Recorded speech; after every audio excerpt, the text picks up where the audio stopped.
سلام علیکم و رحمت الله و برکاته به همه آن نفرانی که این سخنرانی را گوش میکنند و برای خود میخواهند یک چیزی از این سخنرانی به خود گیرند. امروز میخواهیم درباره یکی از مسئله هایی که راجع است در جامعه امروزه ما، این هم مسخره کردن یک نفر مسلمان دیگر، مسخره کردن یک خواهر مسلمان، مسخره کردن یک برادر دیگر است.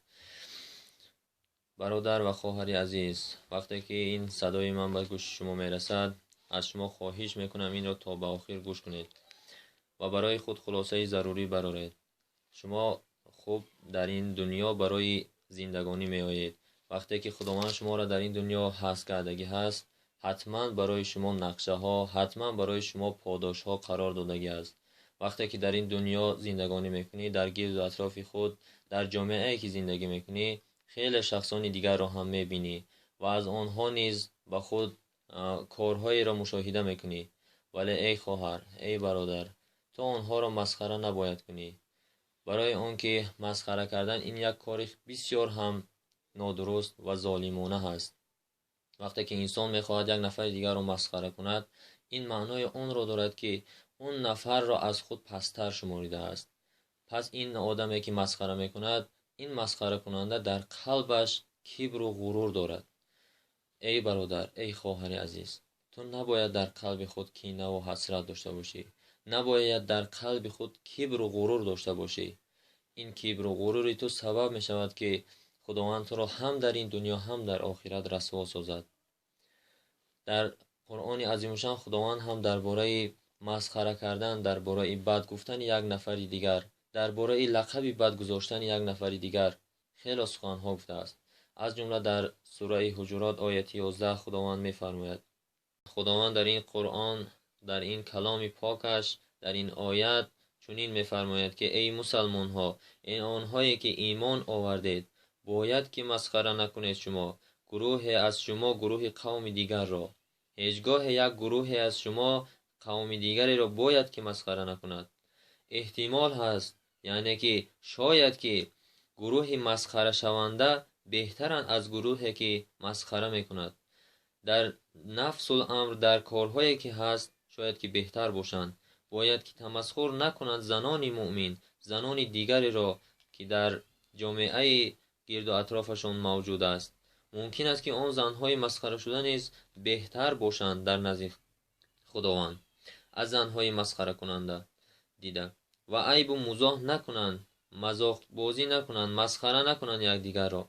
و حتی خداوند در دوامش میگوید که و نامبر نکنند یکدیگر را با لقب‌های بد، زیرا که برای مؤمن این کار بدنامی است. خداوند این نفرهایی که با لقب‌های بد یکدیگر را میخوانند و مسخره میکنند یکدیگر را، در دوام آیت میفرماید که میگوید این خیلی کاری بدنامگی هست، فاسقی بعد از ایمان آوردن. هر کسی که بعد از ایمان میارد مسلمان میشود و مسلمانانه زندگی دارد، ولی یک نفر دیگر را وقتی مسخره میکند، خداوند در اینجا گفته است که اون نفر فاسق هست، اون نفر به کاری فسق و فجور دست زده است.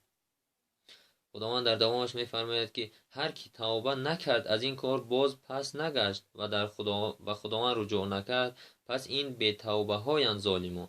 اینها کسانی هستند که ظالم هستند. خداوند میفرماید که اینها ظالمان هستند.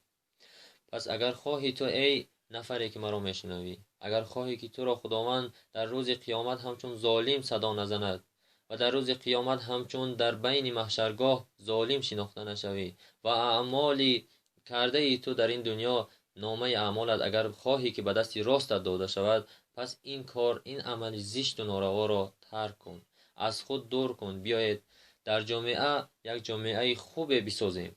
اون جامعه را در کدام وقت میتوانیم ما خوب بسازیم؟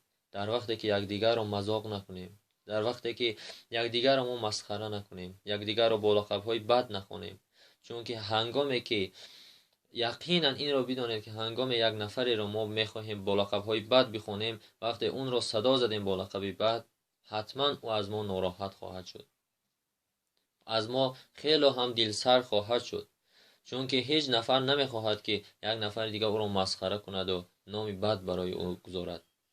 پس ای برادری عزیز، بیایید با یک جایه با یک دیگر خوش سخن باشیم، با یکدیگر سخنان نیکو گوییم، چون حتما روزی از روزها می شود که خداوند ما را در این دنیا یا اینکه در آخرت پاداش کار عملی کرده امان را خواهد داد. وقتی که ما عملی بد کرده باشیم عملی پاداشی بد میگیریم، وقتی که ما عملی نیک کردیم پاداشی نیک خواهیم گرفت. خداوند هم میفرماید به اندازه مثقال اگر ما بدی کردیم، کار شر کردیم، آن را پاداش خواهیم گرفت و به اندازه نیکی کردیم به اندازه مثقال در اون حالت هم پاداش خواهیم گرفت، پاداش نیکی، پاداش جنت جاویدانه. خب در اینجا صحبت خدا با پایان میرسونیم و صلی الله علی خیر خلق محمد و علی آله و اصحاب اجمعین. السلام علیکم و رحمت الله و برکاته.